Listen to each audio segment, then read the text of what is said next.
Right, now we're going to move on to Pinkster Royale. As I mentioned earlier, Pinkster Royale is a byproduct to making Pinkster, and it's what we have left when we make the jam. But every year when we make Pinkster, we are left with tons and tons of raspberries. We are, I think, the only gin that is made with wet fruit. Most gins are made with dried botanicals. There are a large number of them that are made with flavourings and things like that. We don't use flavourings. We just use fresh raspberries. The raspberries are delicious. They're very punchy, they're full of alcohol. It took me 18 months to persuade the Inland Revenue to actually let me do something with the raspberries. They were perfectly happy for me to throw them on my compost heap. So I'm not sure they were going to do my compost heap much good. Because they didn't actually know how to tax them. They accepted the 5th proposal for calculating the tax that I gave them, and then allowed me to sell them. And we've now subsequently sold lots of them. So they are, I don't know whether you can see that, they are delicious. They're quite punchy, 28% ABV, really, really good in puddings, as a garnish, as a cocktail ingredient. They go really well in brownies, for example. I love them in brownies. I like them dipped in dark chocolate. I even put some in apple crumbles and make an apple crumble. They're very, very versatile pudding ingredient, but you've got to use them really sparingly. Treat them with caution. And as you can see, they're in liquid. Now, when we finish the maceration, we drain the tanks of all the Pinkster, because that's really what we want.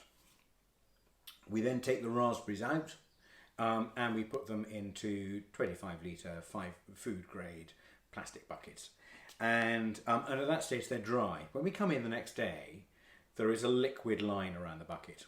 The raspberries have just released their contents, and that is a combination of raspberry juice and gin. And we leave them sitting in that until we're ready to put them into jars. A lot of them, I have to say, actually we then turn into gin jam. Absolutely delicious. You have got a small jar of gin jam, but I think it's absolutely delicious. It's 2.5%, puts the tipple in your tea time, the booze in your breakfast, liquor in your lunch. I haven't thought of a good enough alliteration for dinner, but it's really very good. But when we make this, we don't need the liquid that the berries have been preserved in. And that liquid, actually, by the time we've done all of that, comes down to about 24%, which is what it is when we bottle it. And we bottle it and sell it as Pinkster Royale. So, again, as before, a little bit into a shot glass.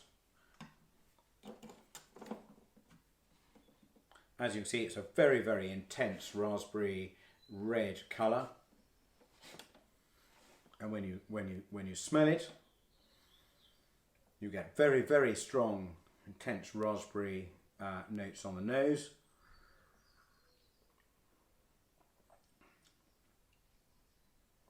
And intense raspberry flavour on your tongue. It's very dry, we don't add sugar to it, but there is some sweetness there, and obviously that sweetness comes from the fruit itself. We don't add sugar. We don't add sugar to Pinkster. Pinkster itself has got less than a gram of sugar per bottle. There are, as I said earlier, I'm still really sensitive to sugars. We just try not to use any. I think it's really nice. Now, again, as before, what we're going to do, we're going to put a bit of ice in. Now, this is less in order to try and open it up, because actually it's not a fantastically complicated liquid, but it does dilute it slightly. I have to say, quite often, on a really hot day, I will drink some of this just on the rocks. I want it slightly diluted.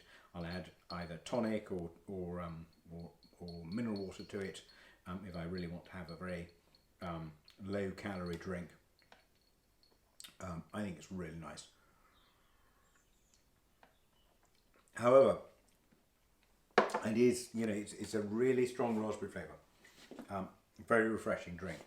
However, we started bottling it because we kept being asked for it by bars. And this is it in the bottle. And we were being asked for it by bars because they were putting it in Prosecco, adding it to sparkling wine. And so one of these miniatures will do 4 or 5 glasses of Prosecco. What it does is it turns the Prosecco pink. The intense raspberry notes of the Pinkster Royale, and we call it Royale as a nod to the Kir Royale.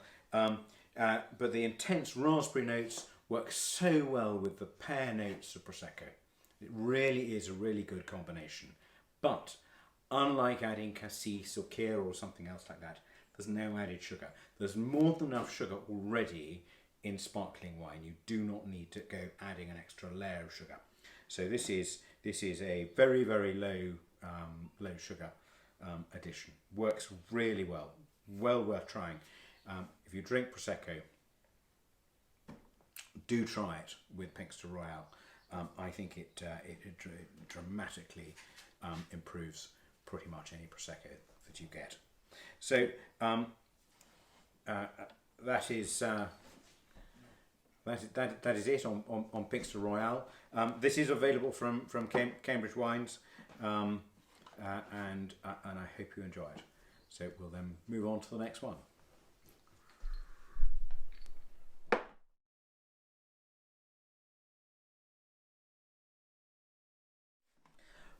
Okay, now we're going to move on to one of my favourite cocktails, which is the Pinkster Gimlet.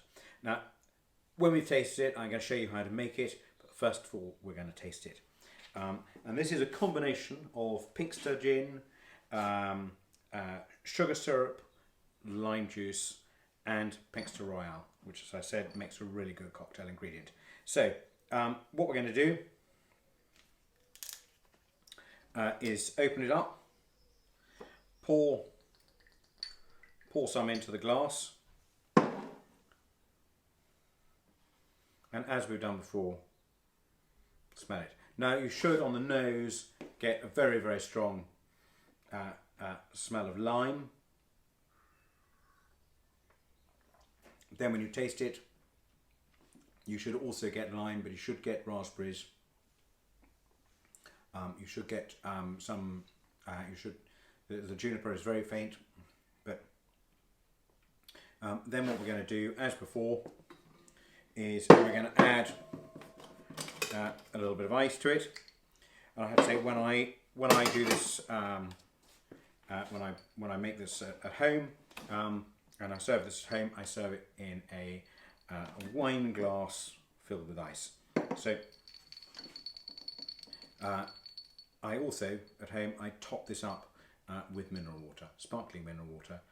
I do about sort of 20% of sparkling mineral water, sort of 4:1 ratio, 4 parts gimlet to 1 part sparkling water. Very, very nice. So then have another taste. Obviously colder.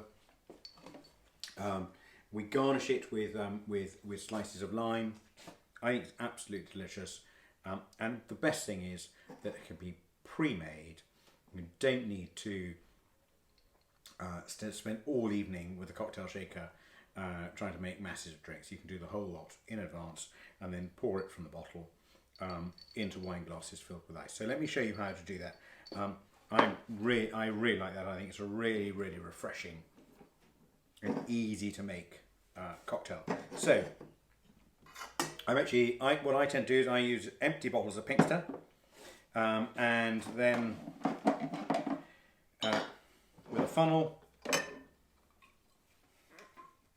the ratio and the recipe will appear up on it's on our website, but I'm sure it'll appear on the screen at the end of this. So I'm going to do 200 ml of Pinkster, which is this is effectively 4 parts Pinkster,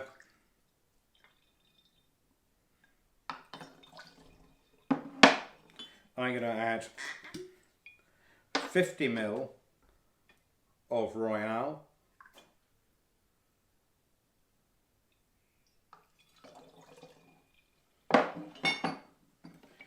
always important to put the lids back into bottles when you finish using them, so you don't want all the alcohol to evaporate. I'm going to add 100 ml of sugar syrup.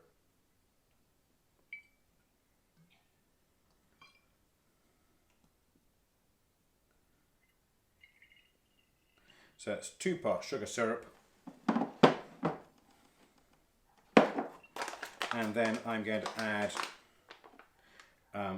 100 ml of lime juice. Now I tend to add, I have to say, I tend to add slightly more lime juice than I do sugar syrup, and I'm just going to, so just over 100 ml of, and the beauty of doing this in a bottle is it's all in there, and then you just do that. I mean, this really couldn't be easier. And then I'm going to put some ice in a glass. Obviously, as it's just me, I'm going to use my hands. I'm sure at home with guests you probably wouldn't. And then I will put 100 ml of the cocktail into my glass. I haven't got any fizzy water here, or any lime actually, but I have to say that is a really delicious and refreshing cocktail. Really simple to make, as you see. You can make enough to pour quite a few of them in the evening without having to constantly be making cocktails. So really simple, really easy to do. We have another really simple cocktail, and you've got in your pack 2 of these Pinkster Gin Jam cocktails. We developed these for British Airways, who last summer asked us to make a cocktail for onboard pour, and for a long time we have had a gin jam cocktail using our jam. And what we did to make the gin jam cocktail, what we did was we made a gin and tonic as normal, added a spoonful of the jam, a dash of lemon juice, and stirred it. So British Airways asked us to do it for onboard pour, and they wanted it in a sachet. And we decided we could do it without, we actually add pectin. We actually add pectin to the jam because it's got alcohol in it. You need to add pectin to get it set. And I thought, well, actually, let's just not add pectin, so we have it runny. We've added some lemon juice, and all you have to do is make yourself a Pinkster and tonic as you would normally. And then you'll see that at the bottom of the sachet, there's a little tear. You tear it, squeeze it into the drink, give it a stir, you have a cocktail. Really easy.